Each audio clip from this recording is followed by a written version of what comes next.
சமூக மீடியா சொந்தங்களுக்கு வணக்கம். இன்றைய நாளிலும் மற்றொரு உலக செய்திகளின் ஒரே பார்வையோடு இணைந்திருக்கின்றோம். அந்த வகையிலே ஒரே இரவில் ஈரான் காலி அதிபர் டொனால்ட் ட்ரம்ப் விடுத்துள்ள இறுதி எச்சரிக்கை உலகையே உறைய வைத்துள்ளது.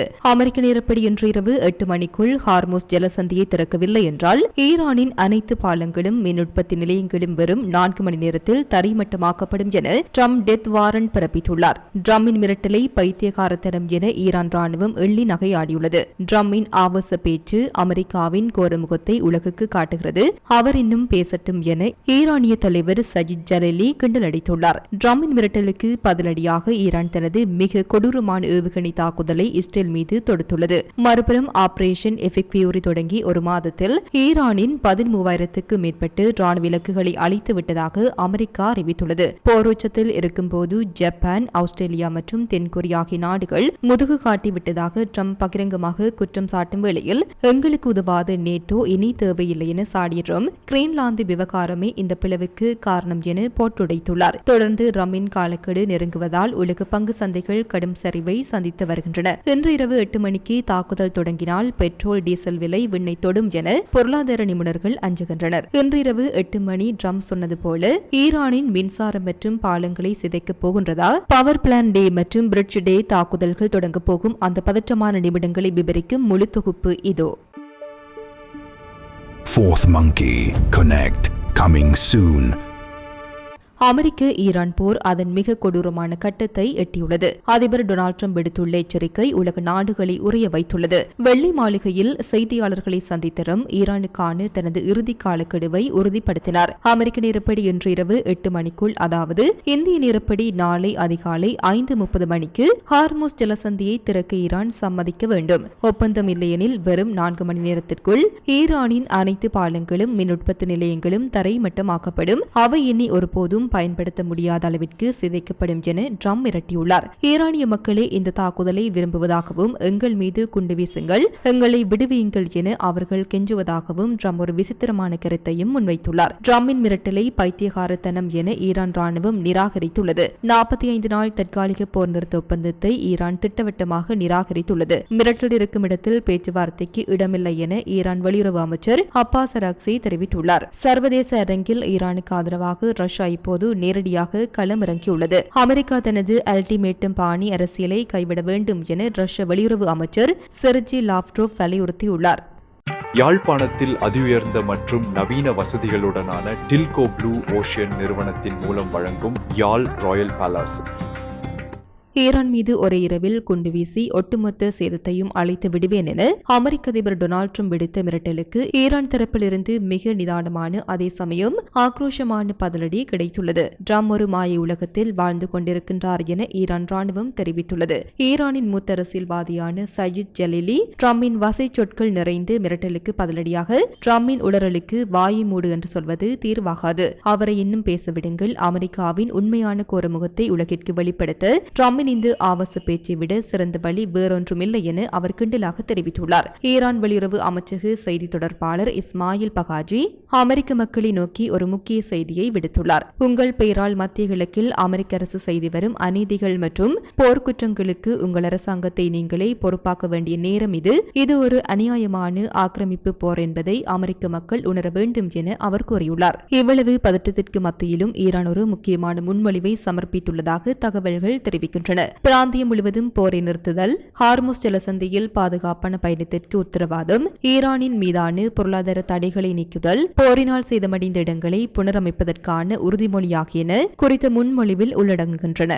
ஈரான் போர் உச்சகட்டத்தை எட்டியுள்ள நிலையில் அமெரிக்காவின் நீண்டகால நட்பு நாடுகளான ஜப்பான், தென்கொரியா மற்றும் ஆஸ்திரேலியா ஆகியவை தமக்கு தோள் கொடுக்கவில்லை என அதிபர் டொனால்ட் ட்ரம்ப் பகிரங்கமாக குற்றம் சாட்டியுள்ளார். வெள்ளை மாளிகையில் நேற்று திங்கட்கிழமை நடைபெற்ற செய்தியாளர் சந்திப்பில் தனது அதிருப்தியை அவர் அனல் பறக்க வெளிப்படுத்தினார். ஈரானுடனான மோதலில் அமெரிக்காவிற்கு ஆதரவு அளிக்காத நாடுகளை பட்டியலிட்ட ட்ரம்ப் தெரிவிக்கையில், ஜப்பான் எங்களுக்கு உதவவில்லை, ஆஸ்திரேலியா எங்களுக்கு உதவவில்லை, தென்கொரியாவும் எங்களுக்கு உதவவில்லை, நேட்டோவை பொறுத்தவரை அதுவும் எங்களுக்கு கடுகளவும் உதவவில்லை என அவர் ஆக்ரோஷமாக தெரிவித்தார். வடகொரியாவிடமிருந்து பாதுகாக்க ஜப்பானில் 50,000 வீரர்களையும் தென்கொரியாவில் 45,000 வீரர்களையும் வைத்துள்ளோம். ஆனால் எங்களுக்கு ஒரு தேவை வரும்போது அவர்கள் முதுகு காட்டுகின்றார்கள் என ட்ரம்ப் எச்சரிக்கை விடுத்தார். ஐரோப்பிய நாடுகளின் தற்காப்பு கூட்டணியான நேட்டோவை ட்ரம்ப் கடுமையாக விமர்சித்தார். உண்மையை சொல்லப்போனால் இந்த பிளவு கிரீன்லாந்தில் இருந்துதான் தொடங்கியது. எங்களுக்கு கிரீன்லாந்து வேண்டும் என்று கேட்போம், அவர்கள் தர மறுத்துவிட்டனர். அதனால் நான் போய் வருகின்றேன் என்று கூறிவிட்டேன் என ட்ரம்ப் அதிரடியாக கூறினார். நேட்டோவை ஒரு காகித புலி என வர்ணித்த ட்ரம்ப் தங்களுக்கு அந்த கூட்டணி இனி தேவையில்லை என்றும் பகிரங்கமாக அறிவித்தார். மேற்கத்திய நாடுகள் உதவாத நிலையில் வளைகுடா நாடுகள் சிறப்பாக செயல்பட்டுள்ளதாக ட்ரம்ப் புகழாரம் சூட்டினார்.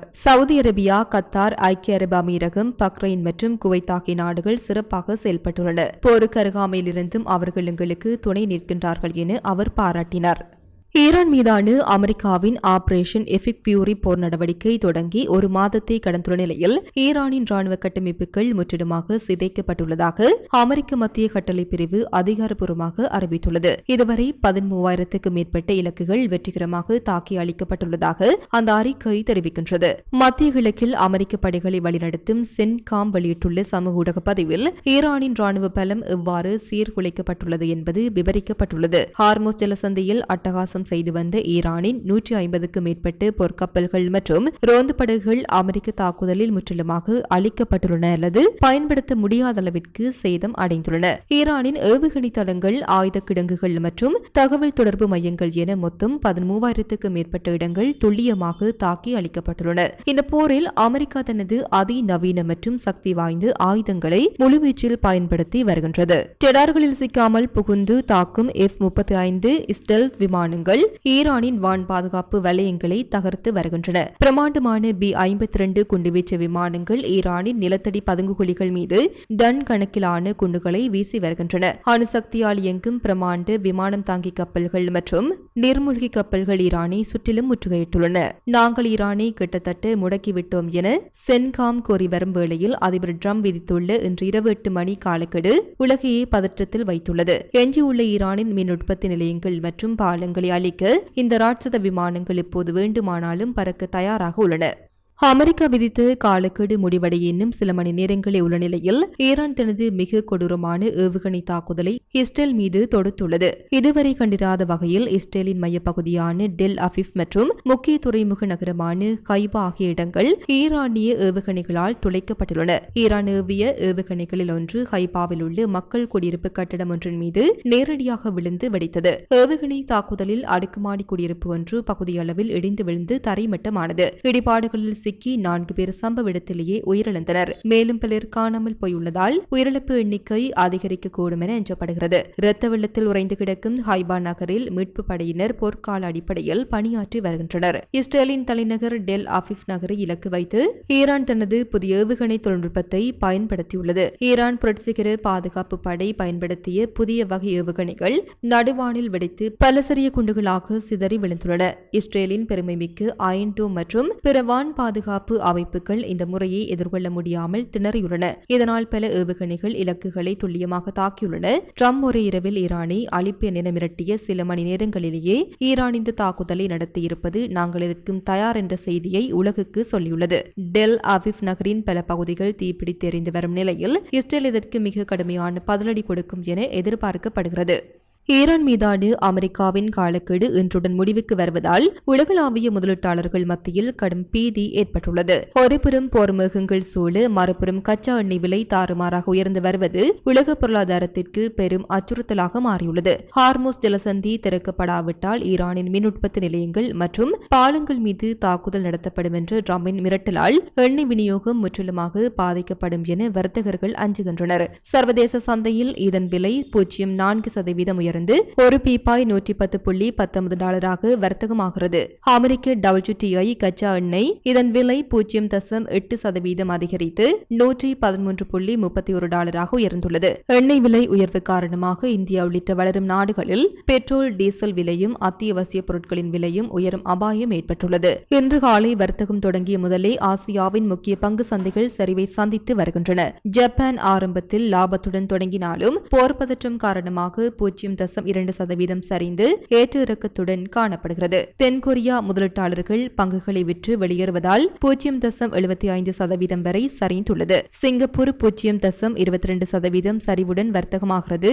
அமெரிக்க நேரப்படி இன்று இரவு 8 மணிக்குள் ஈரான் பணியவில்லை எனில் அமெரிக்கா தனது பவர் பிளான்டே தாக்குதலை தொடங்கும். அப்படி தாக்குதல் நடந்தால் ஜலசந்தி நிரந்தரமாக மூடப்படலாம் என்றும் அது உலகளாவிய எரிசக்தி விநியோகத்தை முடக்கிவிடும் என்றும் சந்தை வல்லுநர்கள் எச்சரிக்கின்றனர்.